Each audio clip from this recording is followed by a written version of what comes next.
Hello বন্ধুরা, কেমন আছেন সবাই? আশা করছি ভালো আছেন। আমার নতুন একটা ছোট্ট ভিডিও নিয়ে আসলাম। নতুন নয়, এই ভিডিওটা আগেও একবার দেখিয়েছিলাম আপনাদের, আগে বলতে ব্লগ করেছিলাম। তো ইলিশ রান্না করেছিলাম।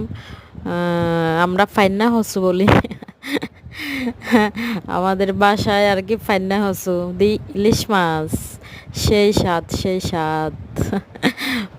মধু মধু মধু কি আর বলবো।